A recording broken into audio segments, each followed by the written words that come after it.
Oh, damn, it's like 5 days. Let me see. Today is Wednesday. Thursday, Friday, Saturday.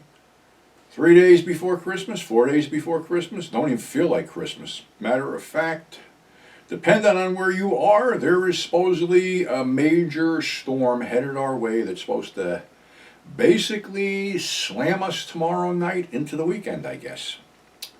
So yeah, happy fucking holidays. But anyway, I got this thing sent to me. I guess it was on my birthday. I forgot all about it because I am 70 years old. And this is from 1952. And there's some interesting facts on here, like stars born in 1952: Liam Neeson, David Hasselhoff, Sharon Osbourne, Steven Seagal, and Patrick Swayze. The average income per year was $3,850. What things cost. Minimum wage was 75 cents an hour. A new house was $9,050. Gallon of gas was 20 cents. New car was $1,700. Loaf of bread, 16 cents. Chopped meat, 53 cents a pound. Postage stamp was 3 cents. Movie ticket was 50 cents. My, it was only 70 years ago. Look how fucked up we are. Let's see. Oh, the 24 Academy Awards. Best Actor, Humphrey Bogart for The African Queen. Best Actress, Vivian Leigh for A Streetcar Named Desire. Best Directing, George Stevens for A Place in the Sun. Best Picture was An American in Paris. They were getting smaller. In style for women was girdles, petticoats, short bangs, and bouffants.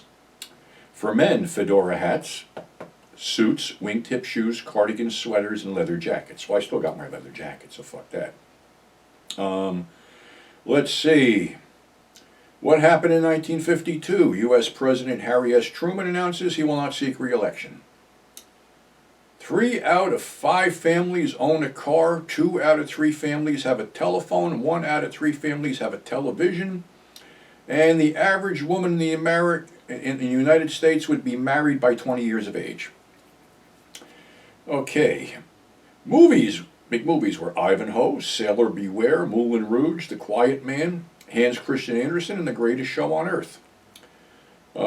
Big songs on the radio: Blue Tango by Leroy Anderson, Wheel of Fortune by Kay Starr, Off Wiederson's Sweetheart by Vera Lynn, Cry by Johnny Ray and the Four Lads, and You Belong to Me, Joe Stafford.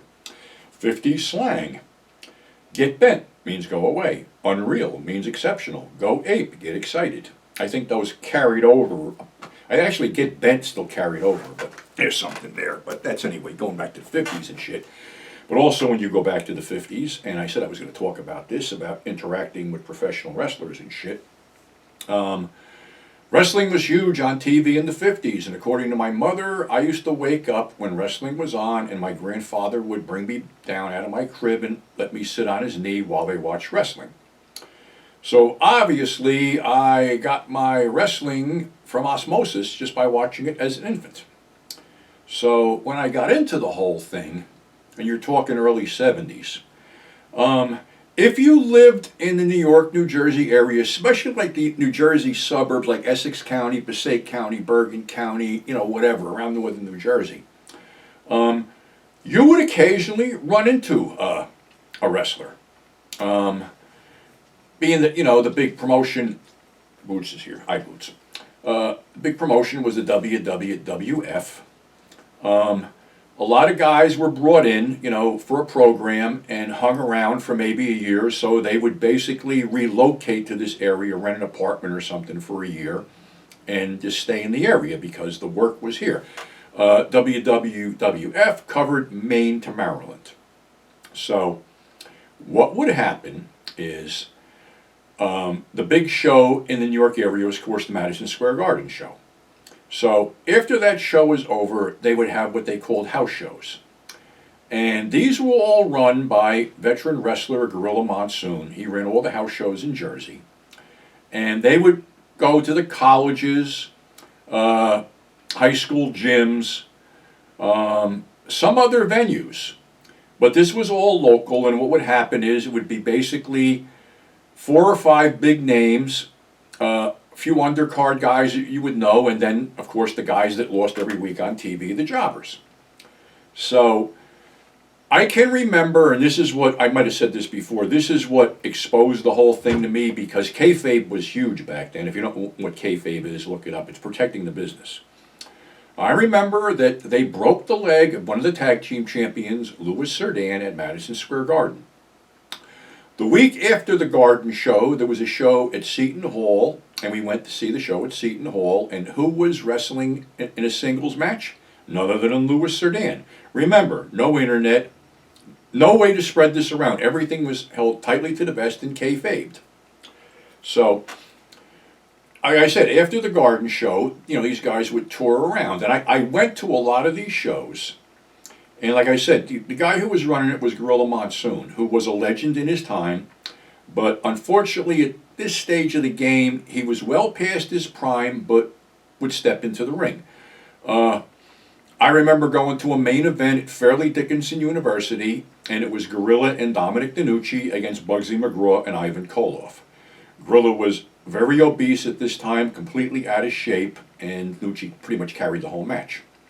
Another time Monsoon showed up in the ring he was in the semi-main event against Stan Stasiak. Stan had him in the corner, chopped him 3 times, Gorilla just slammed him, and then dropped on him, and that was it. The match was over like in 5 seconds. That was your main event. Other ones were, I remember we went to Seton Hall, and it was Andre the Giant, and again, Dominic DeNucci, against Bugsy McGraw and Ernie Ladd. Occasionally, they would run shows at South Mountain Arena in West Orange, which was my town. And Bruno Sammartino would be on the card because the cards were sponsored by Unico. And one card I saw was Gorilla Monsoon and Bruno Sammartino teamed up to take on the Executioners, who were actually Killer Kowalski and Big John Studd before he was Big John Studd. Another one was Bruno was the headliner against Bobby Duncombe. So, being if you were around, you would run into guys. I was doing a flea market in Rockaway, New Jersey on Route 46 when standing next to my mug rack was none other than Blackjack Mulligan. And he was in a feud with Andre the Giant, and, I really didn't give a shit. I walked up, he backed off a little bit. We talked a little bit. It was cool. He was living in Parsippany at the time. One time, Adrian Adonis was at bingo in Lyndhurst during the afternoon because he was dating a girl in Lyndhurst. I guess the first guy I ever got up close and personal with was Ox Baker when he was at the first Chiller Theater, a.k.a. Horathon, back in the early 90s. A guy named Big Andy brought him in. Big Andy used to work for the WWF. He was security. He would walk the guys back to the ring, to the ring and from the ring, making sure nobody bothered him. So he was bringing in Ox. And I had never seen Ox in action. I only heard about him from the wrestling magazines. And here he brings this guy in. This guy's huge. He's sitting there and bellowing because he didn't talk in a small voice. So the one thing was the promoter told me to go around and make sure nobody was smoking. So as I go around and spread the word, I see Ox lighting up a pipe. So I walk over and I go, Andy, nobody's supposed to smoke in here. Then I see the bushy eyebrows go up. I said, don't worry, Ox, I'll cover for you. Hey, come over here, you're my buddy, And that led, I've already talked about him, running into him in Liquidators and, getting him a spot at Chiller and how crazy he was. That was one. Other guys that were brought in, another one was George the Animal Steel. I don't know who brought him in, but it was right on the heels of Ed Wood, and he was a very nice guy. As a matter of fact, I think I did his last panel at Horror Realm before he passed away. He was supposed to come to Cinema Wasteland, but started having heart problems, and then we lost him. But I didn't realize that down the road that I would actually get involved in some of this stuff. I started going to the indie shows because, once the Hulk Hogan vitamins and say your prayers and all the other shit fucking hit, I didn't want to hear it. It wasn't the kind of wrestling I wanted. I was more into the heavy duty stuff. Well, what happened was a promotion called Jersey All Pro Wrestling used to run conventions down in the Hilton in Secaucus. And they had brought in, I think it was the original Four Horsemen and Macho Man and Elizabeth. Well, I was a huge Four Horsemen mark, so I wanted to get all their autographs. So a buddy of mine was down there, name was Ronnie, and he goes, you staying at night? And I go, what do you mean? He goes, they're running a show tonight. He goes, I got an extra ticket. Why don't you show up? He goes, if nobody comes up to the front, we can move in. So I had never been to an indie show before this, and they were hinting around that there was going to be ECW wrestlers on the card. Well, I believe it was the debut of a tag team called the Hit Squad, Steve Monster Mac and Mafia, and I became friends with Steve Mack and still talk to him now and then on Facebook. And another guy, it was the debut of Low Life Louis Ramos, who had been a ref and had just turned wrestler and got destroyed by New Jack, who was there unannounced because they couldn't advertise these guys. New Jack and Jason Knight showed up. They had a cage match in the hotel. All right, so now I'm hooked. So I'm going to these shows, I'm having a good time, and the thing was, someone was going to run a show for Sabu because Sabu, something had happened to him and he needed money to pay his medical expenses. Well, the guy running the show was Crowbar, Chris Ford. So I bought a ticket and they were going to have an auction.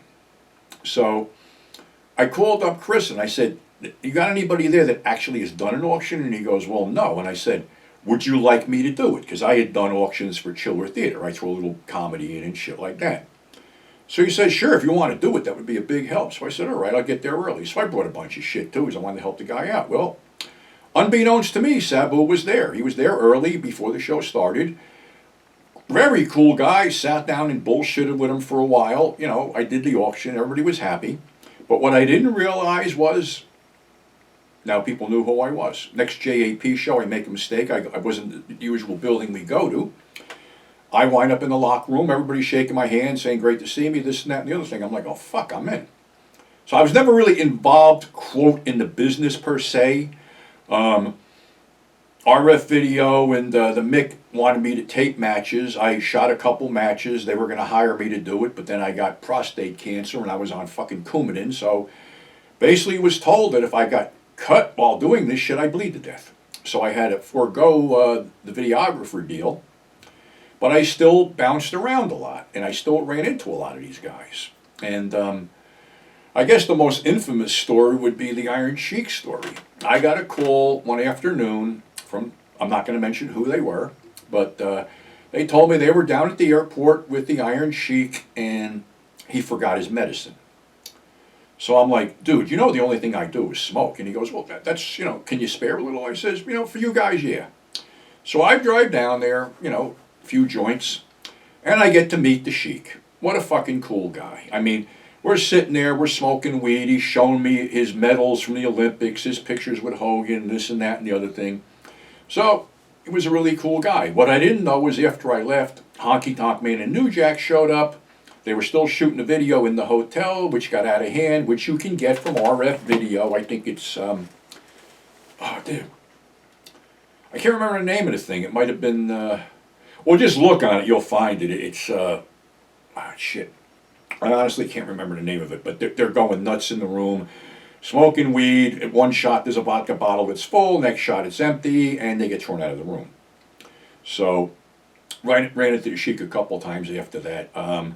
Thankfully, he calmed down with the drugs and shit, but he was a cool guy. I've met a lot of these guys, going through, with working security for the small promotions in WSU. I met guys like AJ Styles, Samoa Joe, some really cool guys who unfortunately never went anywhere but seemed to be content just to work local promotions. So it was all good. And I still have a deep love and respect for wrestling and wrestlers today, and I still keep in touch with a few of them. It's nice to see guys like Jay Lethal and Nick Gage and a bunch of other people, actually, Eddie Kingston, actually show up on national TV. So it's all good. So that's my interaction with wrestlers. I got a Christmas video that's going to air on the 22nd at 5:00 in the morning because I fucked up. So look for that. I'm in full Santa mode. So until then, I wish you all the best. Thanks for tuning in. Thanks for subscribing. And we'll catch you on the flip side.